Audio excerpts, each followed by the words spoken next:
let's begin. Okay, so officially welcome to our attendees who are joining us on the webinar. Let me also share my screen, which I realize I cannot.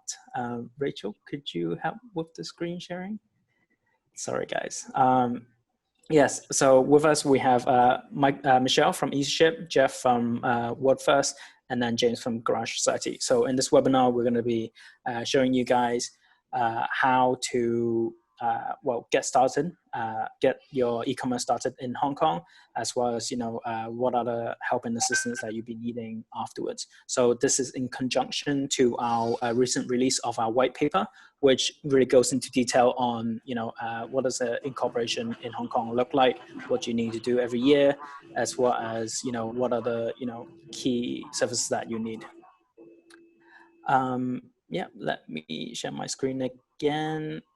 Awesome. Can you guys all see this? Yeah, fantastic. So why Hong Kong? So some of you may be based locally in Hong Kong. Some of you may be, based abroad.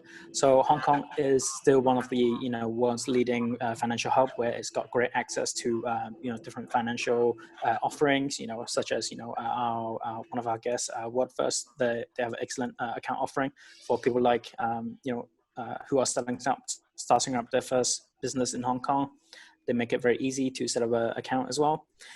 So one of the other main opportunities in Hong Kong is very close to China as well, where a lot of the manufacturers and trading partners are going to be at. And of course, the low tax rate as well in Hong Kong, where your first 2 million in profit is only going to be taxed at 8.25%, and then the rest at 16%. So, this is pretty beneficial for you. If you're based either in Hong Kong or overseas, you can both take advantage of this system, because in Hong Kong, there's no restriction on who can be the director, who can be a shareholder. You can be completely a foreign national and still have a Hong Kong company. So that's fantastic. And of course, the other good side about Hong Kong is it's governed by common law, so everything is pretty standard, pretty easy to understand. So if you're first getting dipping your toes into e-commerce or setting up your own business, it can be quite daunting, where you find yourself at some could be the Hong Kong Company Registry website, where there's a lot of terms and lingos, and sometimes you just aren't sure where to start. So at Sleep, we make it very easy for you, and it's almost as easy as buying a ticket with like a flight ticket. So with us, we can help you get your company set up in 4 to 5 days, sometimes even 2 if you're very on your toes and provide all the details up front. And in Hong Kong as well, Sleek also tries to and also provides online incorporation. So that means all of your incorporation documents can be signed online. So we cut on the paper trail, right, that sometimes is required with traditional providers, right? So in Hong Kong or overseas, you can sign up with us completely online. There's no need to sign hard copies. So again, I touched on the profit tax before, and of course in Hong Kong there's also no sales tax, no VATs, no tax on dividends, so pretty friendly on that front.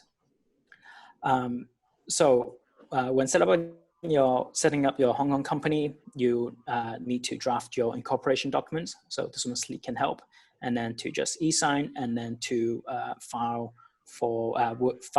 your documents with the company registry and the Inland Revenue Department to get your business registration, which is usually needed to one, set up your bank accounts, and two, if you are signing up with some e-commerce platform as well, you will need that too.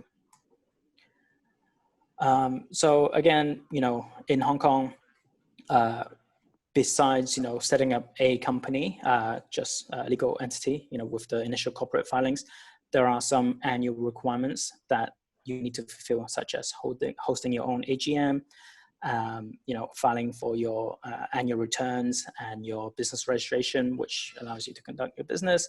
And you also have to do your accounting, auditing, and tax filing. all of which Sleek is an expert, and we can help on all front, and we make it very simple, even for beginners to get started. So,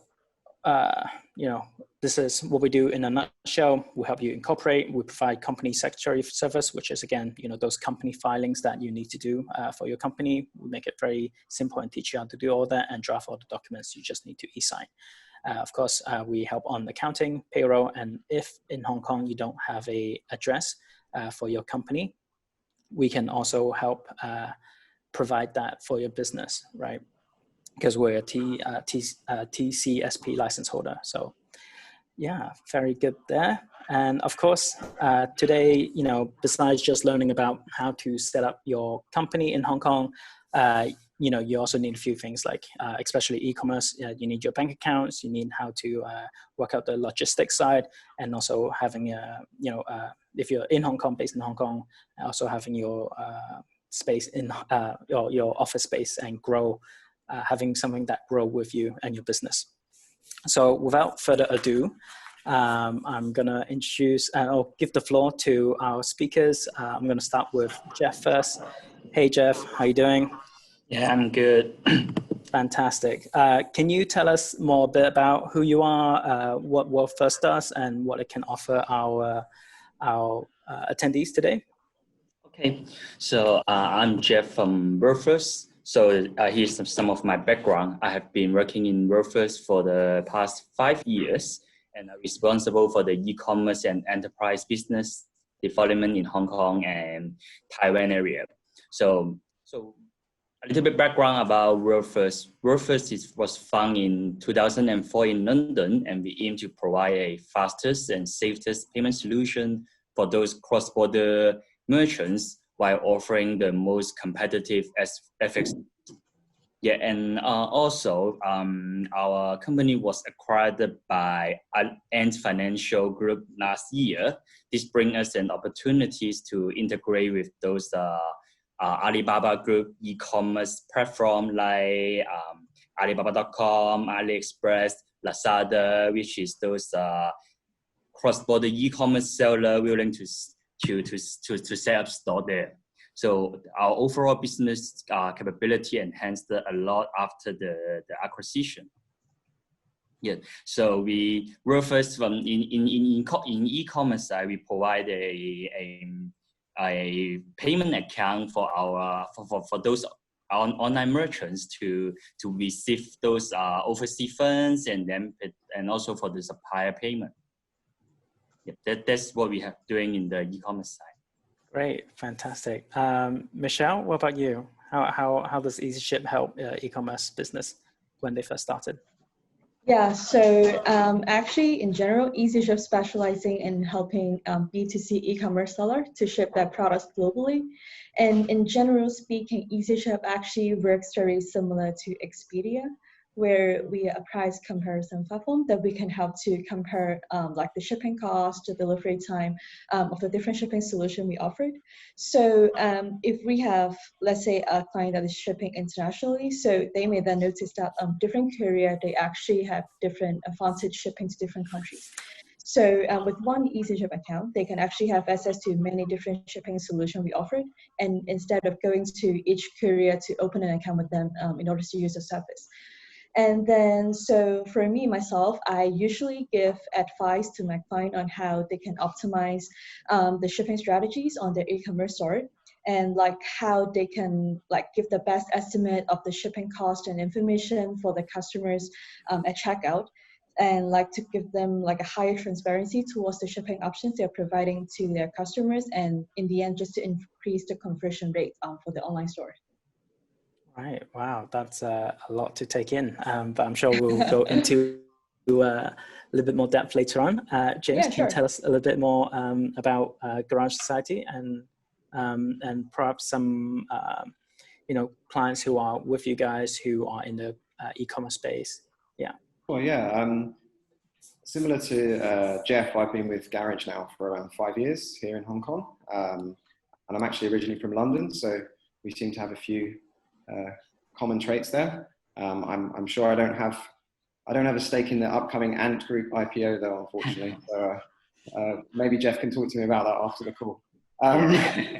So I think Garage is a co-work space, and I hope everyone on the call knows what that is. It's a shared workspace where people can take flexible space, they can work from a hot desk, they can work from an office, and they can access shared resources, facilities, and engage with our community. So I started here as a community manager many years ago now, and I've been building those out. And these days I work as a regional program director. So we have locations in India, Singapore, and I work with the teams there to drive sort of the engagement and the activation of our spaces. I think a lot of what we're talking about today is similar to sort of what's happening in our locations. It's how we create opportunities for people. When you're an entrepreneur, you're looking for opportunities, whether that's finding the right co-founder, finding the right partners, finding the right platforms to build your business and grow, finding the right connections and networks that are going to help you scale. So I think within a shared workspace, it's an ideal environment for that. One of the reasons I'm still with Garage, I think, is coming from London, working in a new city, an environment like this has been amazing for my personal and professional network. Working with different partners, different verticals, some of the companies that work with us and have been through our space over the years. We've had Uber, Deliveroo, Twilio. Some of these are big US tech firms that are launching in Hong Kong and sort of using a space like ours to get their initial footing. And that's opened up a lot of opportunities to connect and grow and sort of understand more about the ecosystem here. And through that, sort of driving the discussion and engagement and knowledge sharing through partners such as Easyship, who we've worked with many times over the years. I think I even did a job fair with Easyship maybe years ago when they were very small, with Tommaso and some of the founders there who actually, I think they met at a program at GarageSociety. We used to have General Assembly, which is a US edtech company, used to do coding boot camps at Garage back in 2014, 2015. And Tommaso and some of the founders of Easyship were there studying. And that's a good example of how I think workspace and the environment you work in, it can be a coffee shop at the early stage, but later on, once you've got a bit more momentum and you're looking to meet clients and do things, I think a space can be a great place to meet the right person who's going to help catalyze your ideas and sort of fill the blanks where you don't have the expertise. So yeah, happy to share more from that angle and how that piece of the puzzle can help an entrepreneur build their sort of dream. Yeah, of course. So a lot of the things that, when people are starting their e-commerce business is maybe they are completely new to it and they've had some experience with traditional business. That's very simple, where it could be setting up a consulting or just selling at a physical store. So we sort of want to explore a little bit on how, what makes e-commerce different. So of course, on the company side, you can really be based anywhere, right? So you just has to make it easy for you to manage your company, as well as to be tax friendly as well, ideally. Regarding if someone were to decide where to sell on e-commerce, it could be on Amazon or Shopify, right? So these are very popular spaces on there. So at Sleek, we have a few e-commerce clients who are selling on these platforms, and their business is going quite well. But what they tend to have issues with is the the accounting side. You can imagine how e-commerce sometimes, if the business is booming, you can get 100, 300 transactions, or even in thousands per month, right? So traditional accounting costs will be quite expensive. So Sleek, what we do with our client is we can help them implement a tool called A2X, where essentially it's digitizing your accounting with your sales invoice, so that they take care of all the sales transactions, and then Sleek will take care of your rest, your expenses for meetings or other, or for growing your website and your products. So of course, when dealing with logistics, that's also very important, especially for e-commerce. Michelle, any tips for people who are completely new, how they decide, who to work for the, for the shipping needs? Yeah, so I will say in terms of giving shipping like advice to e-commerce sellers, so I would say like online buyers, they always prefer to have more options in terms of choosing the different shipping options that we could provide. And I would say that is also how Easyship can step in helping you, because we actually offer integration with a lot of e-commerce platforms, like what you have mentioned, like Shopify and Amazon. So once I would say the e-commerce seller, they have integrated with us, then they can easily sync orders to our platform to create a shipment. And then Easyship also offer a very exclusive extension with platforms like Shopify and WooCommerce, where they can activate an extension called Raise to Checkout. So with these extensions, then we can actually help to show three different shipping solutions at the online checkout page, like the cheapest, the fastest, and the best fill options. Because sometimes you may notice that the online sellers, they actually have no idea on how they could set up shipping rates to different shipping zones. And like they have no ideas on how the tax and duties regulation or how the calculation actually works. So with our extension, then we can actually help to settle all this for you, because we have like a tax and duties calculator that can help to calculate the estimation of the customs that will be charged for each parcel. And then at the same time, we can help to give a dynamic rates based on the destination, the weight, and the dimension of the parcel that, for each order on the online store. So it actually makes the seller's life a lot easier, because they don't need to plug in like a flat rate for each shipping zones, like and avoiding different issues that may happen, like the courier changes the rate, but then they're not aware of it, and they ended up making a loss. So I would say that is how Easyship can help with online sellers on how they can set up the shipping cost and to use the different shipping solution we offer for them so that they can optimize their shipping strategies. And you mentioned about tax. So that's a tax calculator on each region that they may, import to. Is that correct, or ship to? Yeah, you're right. So actually on our back end, we have a tax and duties calculator. So we gather all the information like the tax and duties threshold of each location, and then like the percentage charged for each category. So by providing us with like the product that you're selling and then the custom value of each product, then we're able to calculate an estimation of the tax and duties that will be subjected to that order. Oh wow, that's really does help a lot. If they're new, if they're not a tax accountant, and you can't just keep all of these stats in your head. How much to pay in one location and so on. Yeah, you're right. Because it's actually very difficult for them to set this up on their own. Yeah, of if course. they are very new to the e-commerce market and they have no idea actually how the import tax and duties will work for different locations. And usually, from what I've seen is, I'm sure our attendees are the same, right? Where you have this really great idea where you're focused on could be marketing, or you already have some existing connection, but you're just missing the other piece to help you get over the line and just to open your company, right? And this is why why we assist, is to help you guys out. And of course, when talking about selling in different marketplace, you probably also need different currencies as well, right? So Jeff, tell us a little bit more about how how WorldFirst right now is catering to the e-commerce clients in Hong Kong. Yes, so we have seen that now the merchants rarely list their products on single marketplace or country. Instead of they choose to expand and open as many channels or opportunities as possible. So they're not only doing US Amazon, they're also doing in the UK, Euro, or South Asia marketplace.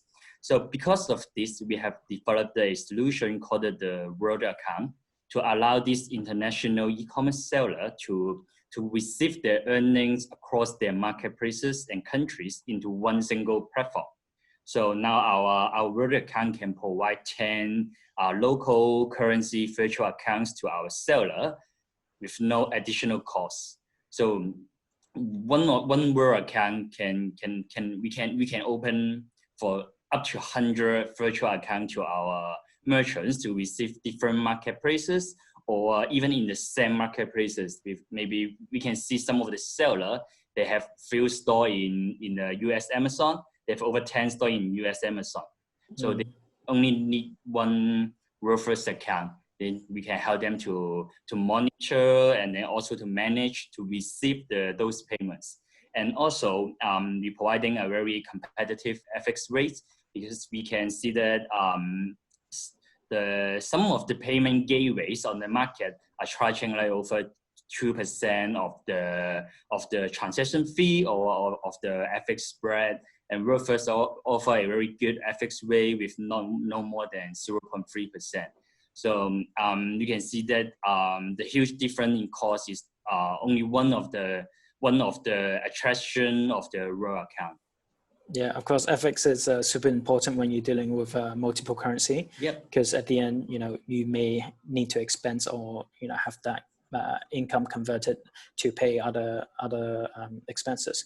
So definitely something to look into, whether you hold the currency in your bank account, or whether you exchange it frequently as well, depending on your needs. So James, I'm sure you've worked with a lot of Hong Kong-based e-commerce clients. Any common tips that they have, or challenges that they've gone through that about, that they've shared? Yeah, I think one thing that's important to bear in mind for our audience here, who I think we can't do a raise hand sort of situation on a webinar, but I think if we've got a message here from someone who's looking to set up a jewelry e-commerce. So I'm assuming there's lots of people here who've got ideas, they're looking to build small e-commerce businesses. I think there's a lot of amazing platforms out there. Easyship are providing a great solution in terms of logistics, which is often a big pain point for a lot of customers. I think Hong Kong is ideally placed as a logistics hub in terms of e-commerce businesses. If anyone knows of Grano, which is a fashion startup in Hong Kong that's been here for the last few years and is part of the Alibaba Entrepreneurship Fund, that founder there is from Australia, and he actually chose Hong Kong as his logistics hub because he had a partnership with DHL and they were able to offer him the cheapest rates for global shipping. So he was looking to grow that business beyond Hong Kong, but he used Hong Kong as a base, which is slightly unusual if you think about the cost of warehousing here and the access to space. But he saw that as a plus point in terms of how he was able to access the logistics channels of DHL and also some of the customs things, which we can talk about later. And Easyship have got a lot of great information and support that they offer through their events and things around that. But you mentioned Shopify, and I think they're another platform that's quite powerful in Hong Kong. And the Tommy and the guys there from Shopify, I definitely recommend accessing their events and being part of that ecosystem. But I think it's important to note that a lot of those platforms, they're not going to do the work for you. They're a marketplace, they're a solution. I think there's something like 70% of customers churn off those platforms in the first year. It's hard to build an e-commerce business, and a lot of good ideas and a lot of good time can go to waste. I think a couple of things I would say to really focus on is around, where's your audience? How are you bringing your audience? Maybe you've already built or generated an audience through products, through crafts, sales, through all sorts of different channels that have already created an audience for you, for your product. You need to earn their trust. So they need to have trust in the product you're selling and the service they're going to get. I think one thing you're doing by using platforms like Shopify and others is you're leveraging the brand trust they've already built. If I buy a product off a platform that's a Shopify platform, I'm confident of the support I'm going to get, the customer service, all these sort of things. I'm confident that my details aren't going to be stolen. We're a little bit further on in the World Wide Web these days, but back in the day, there's many stores you just weren't really sure if, once I put my details into this thing, am I going to get a product at the end of it? So I think that's important, and building that trust, there's many ways to do that around your visibility, social proof, all the sort of things that a brand does to build that. We have a member here called Lion Rock Press, which is a stationery company. They sell really nice handmade stationery, little trinkets for Christmas trees, cards, everything with a Hong Kong flavor. And she's been building that up over the years. It's taken her a long time, but through various fairs, press, PR, social media, she's really built an audience and a community around her brand. And that's allowed her to scale it. She has an office space now. She's got staff. She's really followed this sort of e-commerce path to a sustainable business from being sort of a mum-entrepreneur, I think they call them. So she had this as a side project 3-4 years ago. So I think that's something to think about. And the last piece maybe is around what's your unique value proposition? Like why why would I want to buy this from you versus anyone else? What is it that you're offering? Is it personalized? If any of you have interests in sort of hobbies and things, you might be buying things from providers who are really personalized in the interaction. You're getting a little note saying thanks for ordering. You're getting little touches and things and advice and support that's not available if I just buy it on Amazon for the lowest price. So all those things help with creating sort of a sustainable product and a sustainable business, I guess. Yeah, so we had a client or webinar a few weeks ago where we had our partner Zero and also A2X on to talk about how to efficiently manage your accounts. And we also had a existing client of ours who sells furnitures all around the world. And one of his biggest advice is, of course, everything else people can take care of you, from accounting, logistics, your banking. There's a lot of great partners there. But the key point is, if you're going to be utilizing Amazon and Shopify, you gotta make sure to hustle and grow your business, and with SEO, with content, with ads as well. Really learn how to get your name and product out there, right? To gain traction, and hopefully to also build more and another thing that they touch on is reviews, to build loyal customers as well, right? Where right now a lot of people are leaving reviews on the site itself and also on just Google business. So that's another really good way to help you guys out. I want to touch on something that cropped up last webinar as well, is the misconception. Sometimes if you're familiar with Amazon and Shopify, so they're good in the sense that they provide all the integrations with a lot of different things, and with Easyship as well.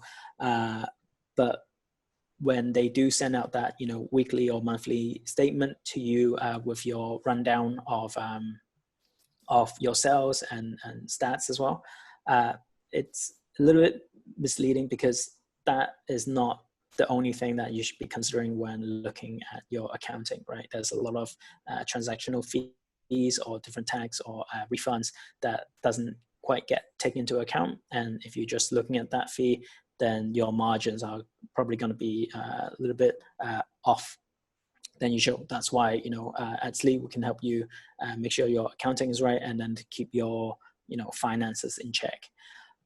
So yeah, just really brief things like that to keep in mind, right? Yeah. So James, if let's say when an e-commerce business, when they want to come into Hong Kong, right, set up their base, what is the best way for them to get started? I mean, I think if you're getting set up in Hong Kong, obviously it's pretty simple and easy to register a business here, and sort of get the base thing set up, and obviously Sleek can help with that. I think things like licenses are also key to think about, depending on your business type and what you're looking to sell, and if you are going to have offline pieces and others to that to get you going. I think the finance piece, the business plan, the growth, what are you looking to do? Where are you looking to expand? And then I think structures are quite simple here in Hong Kong. It's usually limited by share kind of. Yeah, limited by share and directors, at least one, and yeah. And then I think that there's different trajectories. If you're a high growth startup who's launching in the city with a GM and a few business development people, then it's quite straightforward to find a space. You're being directed by HQ, and you've got your goals, KPIs, and you're looking to grow with that. If you're setting up a business that you live in Hong Kong currently and you're looking to get something set up, maybe you're an expat, for example, then it's really important to have a think about your growth plan, your strategies. What are you looking to do with the company?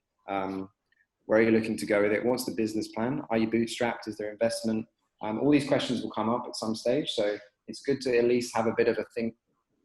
You might not be at that stage yet, but really have a think and put something on paper in terms of what's the plan? Where are we going with this? And what am I looking to achieve in what time to keep going with this thing? There's loads of variables that are going to come up that you won't expect. I think ask questions, utilize networks. You can reach out to people through channels like this. You can also, there's so many co-work spaces across Hong Kong, not just our own, where you can go and tour. explore, look at venues and places that could become a home for you, that have communities that are driving discussions around these topics, that have people who are already operating e-commerce businesses in other sectors, that you can get an understanding of how they do things and start to think about where would I want to be in the future. You might just be working from an elephant grounds for the first 6 months, right? Later on, you need to meet with clients, you want to bring someone onto the team, you're looking for more stable Wi-Fi, you need to do quiet calls. That's when you'll be accessing like a workspace and growing from there. I would also say as a final thing is there's a load of amazing resources available through the government in Hong Kong. Invest Hong Kong, particularly for foreign businesses, if you're looking to set something up here and you're from overseas, Invest Hong Kong has a lot of resources available to help companies grow, to get them some of that audience and get them some of that brand awareness that I talked about earlier. Any of our members who are small sort of freelance or one-person companies, we always get them connected with those guys because they'll help promote your brand through their channels. They can give you a lot of support around some of the technical issues that you aren't aware of. And they have quite a few resources to sort of get your business to a stage where people are going to have a little bit more trust in your brand versus just having a splash page and sort of an email and a business card. And there's also lots of funds available. DBiz is one that you could probably talk about, which is the distance business program. Yeah, that's only really applicable to companies already existing in Hong Kong. So already not quite for not new for companies. new companies. That's true. But that's an example of these various funds that are available that you can look at for your future growth, to help power tech, to help power access to platforms. Something like Xero, which is cloud accounting software, you can fund that through the DBiz program if you're an already established business here. So that's a great way to utilize a lot of these tools. So what James touched on is, coming way back, is questions and reaching out. For our attendees at the moment, if you have any questions at all, feel free to leave them in the Q&A session, or if you don't have questions or you want us to dive deeper into different aspects of, since we have WorldFirst, Easyship and Garage here, if there's anything you guys want to hear more from us, do let us know, and we really, we can really make this interactive and answer your questions and the topics that you want to go into. So James, you mentioned earlier about setting up a company, and that's something that I really didn't touch on. So in Hong Kong, the way, or the most common way of setting a company is, or company type, is a limited company by shares. So with that, there's not a lot of startup capital required. You only need at least $1 Hong Kong dollar. That's super convenient. And then you also just need at least one director and one shareholder. As mentioned before, there's no requirements on the nationality. So, and everything can be done online, right? So pretty easy on that front.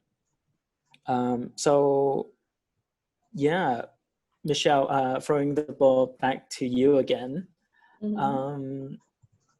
What are the, if someone's new to logistic, right, and e-commerce, what are the common questions that they are usually very confused about? Is there any concepts that they don't really quite get? Yeah, so I will say if they're like Hong Kong sellers, so the very first question is always how they can help to fulfill international orders. Because like in Hong Kong, we have very limited options that is usually like Hong Kong Post or SF Express that is very familiar for all the Hong Kong sellers. But then when it comes to international shipping, they have no idea who they should reach out to and how they could set this all up. So, and then sometimes they also have questions like how they could actually help to fulfill the orders, whether they will need to fulfill it on their own, or they can actually outsource it to a third-party warehouse for them to do storage and pick and pack.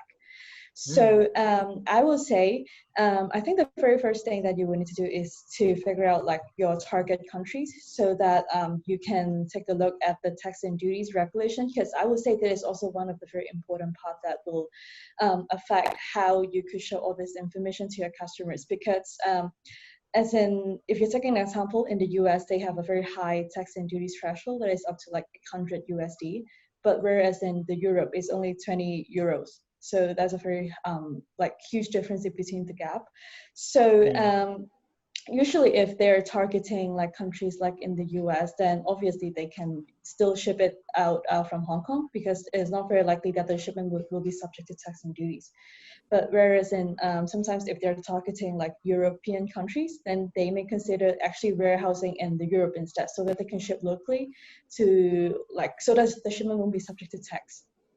And then, yeah, and then maybe I can also talk more about fulfillment on how this can actually help to grow their business. So I would say I would actually suggest clients to start considering to look for fulfillment when they're expecting their sales volume to grow. Because if any one of you here has experience on doing like packing parcel every day, then you will actually notice that if you need to pick like 50 plus parcel per day, it's actually very time consuming. You will actually spend like 1 to 2 hours per day just to do this like very simple and repetitive task. So I would say that it's the point where a fulfillment center can step in to help, because you could, I mean, the only thing that you need to do with us is that you need to process the shipment, and then Easyship can actually have an integration with them to send all the shipments information, including like shipping labels to them. So they will do all the pick and pack for you accordingly. And in that case, then you can actually have more time to spend on like launching new products or targeting some new countries to do marketing campaign and do some more promotion to just to grow your business even more. Yeah. So usually when people, when they start looking into e-commerce, another term pops up, which is drop shipping, right?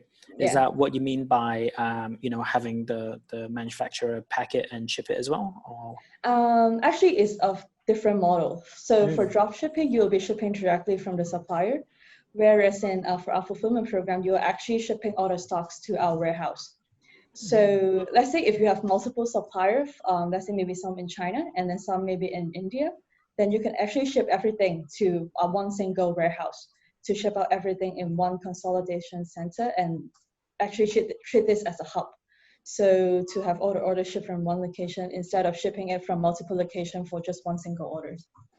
Would that be easier to manage? How do you offer clients or like advice whether to go, you know, direct drop ship or through a fulfillment hub? Actually, I would say it's easier to do it with one single fulfillment center, because so very obviously it's easier for you to manage all the shipping costs, because you don't have to do calculation from multiple locations to, let's say, from China and from the US to maybe, let's say, the final destination is in EU.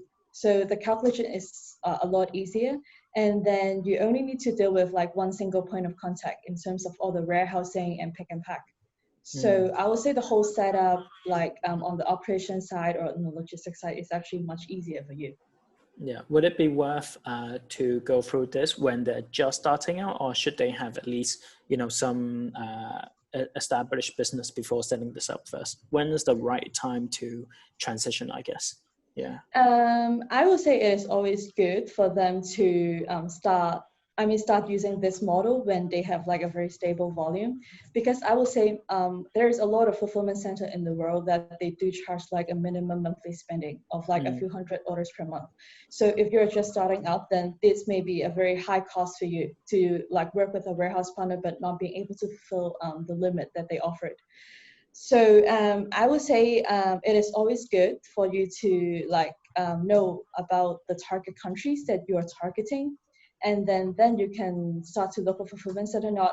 It may not be in Hong Kong. It may be your target countries. Like if you are targeting the US, then you can actually fulfill from that and to do some local shipping. So it can actually save you the cost, because you are not doing like from Hong Kong to US for all the deliveries, but then you're just doing like local delivery within the US. Then the shipping cost will be much lower than what you do from Hong Kong.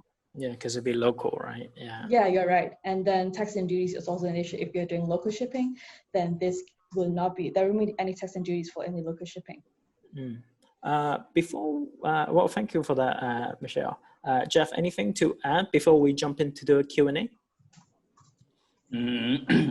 I think we at the beginning you also mentioned that so why people should set up the e-commerce business in Hong Kong. So one of the main point is because most of the manufacturer or they purchase from China. So we also see this case, and we also And we also see that it's like for overseas merchants, sometimes it's very hard to purchase in China because of the currency control in China. Sometimes they can't pay the supplier, or the payment got blocked, or the long payment process. So I think for first, we also provide a solution for supplier payment. So merchants can just use our account balance to pay all the China supplier in a very, very easy way. Would that be in Chinese yuan or in USD? Yeah, Chinese yuan. Yeah. I see. And is there any way that, what is the common reason why the payment is blocked? Yeah, because for China, they have currency control. So for the CNY FX control, and then the second is most of the manufacturer or the supplier in China, they can't really provide you a official invoice. So that's why the reason that some of the, because they would like to save the cost of the including logistic, or also the invoice cost or the tax cost. So in this case, usually the merchants is hard to make the payment into China. I see. Right. Okay. So let's have a look at the questions. We're gonna have around 10-15 minutes left. Again, if anyone, attendees, if you guys have any more questions, do feel free to put them in now, and then we'll be going through it. So here we have, could James elaborate more on the benefits of using co-working spaces? Is it worth considering if I'm a very small business? Yeah, definitely. I fully recommend it, obviously, but I'd say that if you're a very small business, the real key benefits are in the access. Number one is like the access to shared resources. So you're able to access meeting rooms, have client meetings, present yourself as a bigger business than perhaps you potentially are.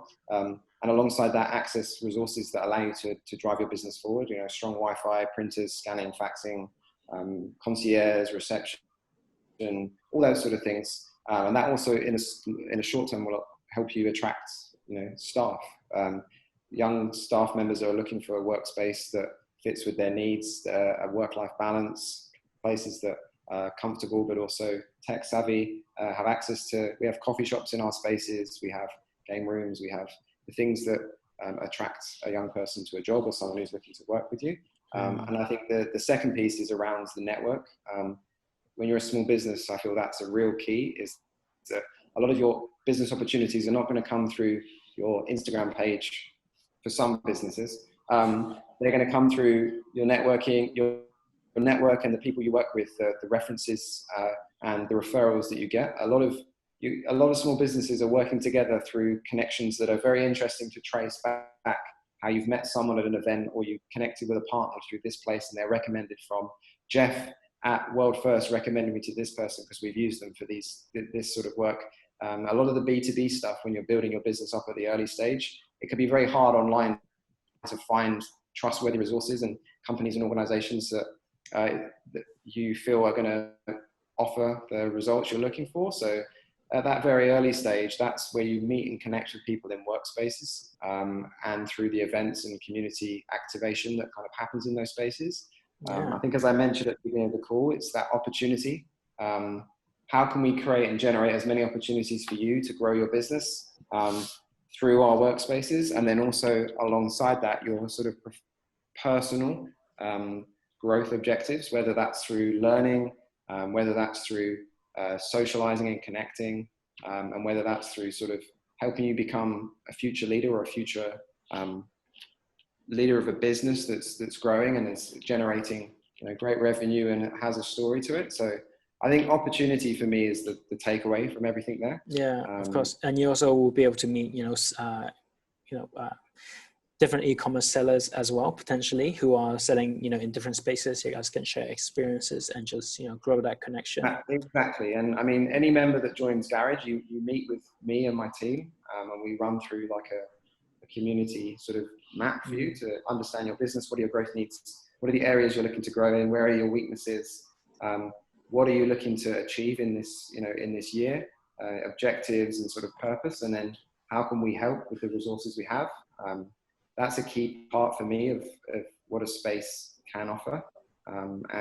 Obviously, doing this for 5+ years now, it's a great sort of resource that we can build out for a company that's joining us. Nice, thank you. Thanks, James. The next one's for Michelle from Lawrence. I think that's from our very beginning in the webinar. Is he's wanting to set up a jewelry e-commerce shop, shipping to overseas, of course. Besides the things that you've already mentioned, like taxes and having a hub to do all the shipping from, what are the common problems and to look out for in his case? I would say if you're selling jewelry that is like considered as a luxury product, then my suggestion for that is actually to ship it with a more trustworthy like courier partners like UPS or FedEx, because these are the courier that they offer like a basic coverage for insurance. Because I believe if you're like shipping some very pricey product, you don't want to be damaged or lost. So I think that is the point, like you should like spend even more money to invest on a courier that provide more quality service. Because if you're shipping with some other postal solution like Hong Kong Post, so these courier, they're actually only doing the first mile delivery, and then so they will be handed over to the local postal service in the destination countries to do the last mile. And then for this postal solution, their tracking quality is not as good as an express courier option. So I will say for my advice, always choose a courier that are more trustworthy, that are well-known brands. So at least they can give you some basic coverage in case of any accident that happened. And then actually for Easyship, we also offer like extra insurance coverage with insurance shipped on our platform. So we are actually charging around 1 to 3% of the product value and of the whole parcel for the insurance fee. And then I'm sorry. I would say it is always good to have like extra insurance coverage, because for our policy with Easyship, we can actually cover it up to 5,000 USD. So I think if you're just selling jewelry, then it is always good to have something that is more protected. So just to have a more guaranteed service and not to have any issue with the courier. Yeah, you're right. Yeah, awesome. Thank you. Well, I think I see a few from my side, right? So one person asked whether he can use his home address for his Hong Kong, I'm guessing Hong Kong limited company. The answer is yes. If you have an address, it could be residential or commercial in Hong Kong. However, it just cannot be a PO box, right? So it's to be a proper address.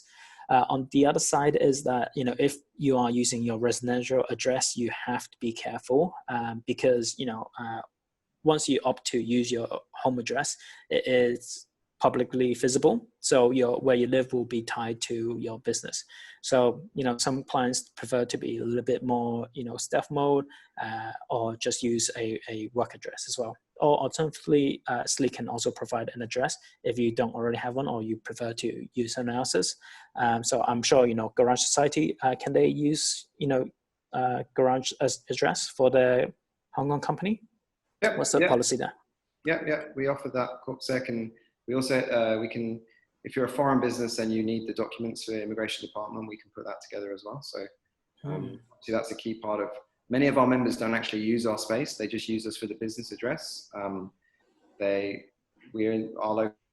locations are all central, pretty much on the island. So you can have a central address on your business, but just have it's $500 a month for a postbox address that will do all your mail. You can utilize our address for your business and that sort of stuff. So that's a very easy way to legitimize your business in terms of the business registration and the sort of the address that you put in all your materials. Yeah, of course. If you're using a company secretary to handle your company filings, I'm sorry, I'm just going to chime in here because it is more, I'd say, appropriate to have all the company documents sent to your company secretary so that we can handle it, all in one go, right? So less forwarding or even digital scanning, which is what we do for clients, so you can always have access to it. Yeah. Yeah. So the other side is there any difference between setting up in Hong Kong and in mainland China? Yes, there's a huge difference. There's a lot of points that I won't go into. One of them is higher taxes. But we have a whole article on our website that you can see and review. But we also work with, if setting up in mainland is essential for you, we have a legal partner who will work with our clients to do so, because it requires a little bit of more intricacy in terms of setting that up. And then we have another person who asked, are there any tips to sustain customer loyalty, as there are a lot of companies jumping onto the e-commerce platform? So yeah, loyalty is a really good one to pay attention to, especially for online providers such as all of us, right? Where people do tend to shop around and look at reviews and to check out what other people have been saying for them. Jeff, any comments here on how to grow your loyalty brand?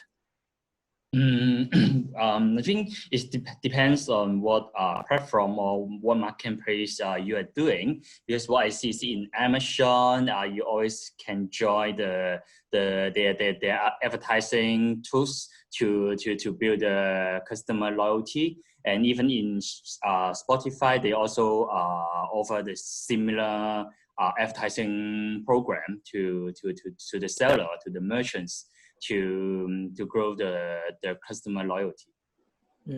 Michelle, how you guys keep your clients and make them happy, and do you ask them for reviews? Yeah, sure. We actually ask them for review like on a regular basis. So we ask them for feedbacks on our platform.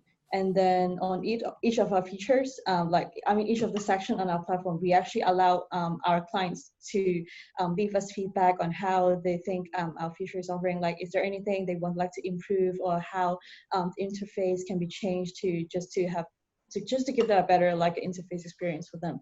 So yeah, I would say we will always need to understand the need of our client in order to sustain the loyalty from them. Yeah. So at Sleep, I also very proactively, reach out to my clients who've had a good experience to us. And of course, for you guys who are doing your own e-commerce, business, make sure, you follow up with your customer who made a successful purchase, and then just tell them, if they enjoyed the products, or even if, something did go wrong with either the shipping or the product itself, make sure that gets reconciled. And I'm sure they will be very appreciative of, your efforts, and leave a review, a decent review anyways, right? James, to wrap up, any suggestions here?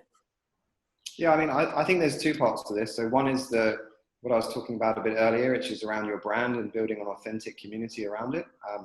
I think community is a dirty word sometimes within co-work spaces. Everyone says they have a community, but I think for a brand, it's very important. And I think this year is a good example of that. I think brands that have strong communities around them, and by community, I mean someone who's a customer who is, a champion of your brand, and without any monetary payment, they will share information about your brand to others. They'll talk about your products. They'll recommend your products to their friends and family, and they'll be that loyal customer for you. And I think through that, you need to have authentic interaction. So through your marketing, you need to show a face. You need to have engagement and connect with real people and real stories. But then also you need to have a quality product that is something that people talk about.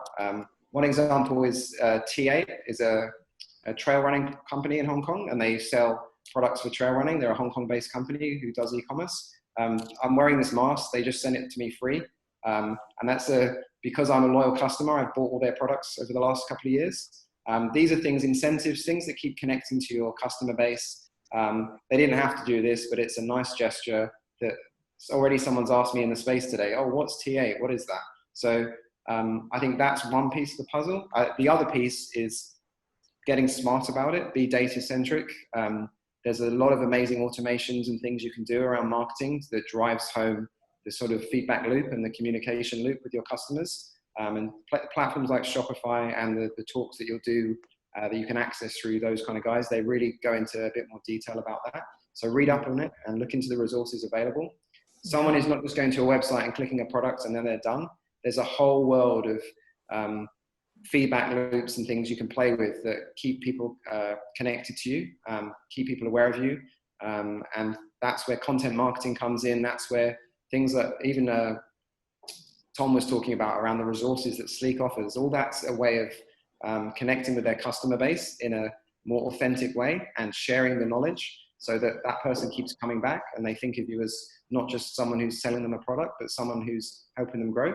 So I think that's two key parts to it for me. And both of those are huge rabbit holes you can really go down and dial things in. But yeah, of course. I would start with those two.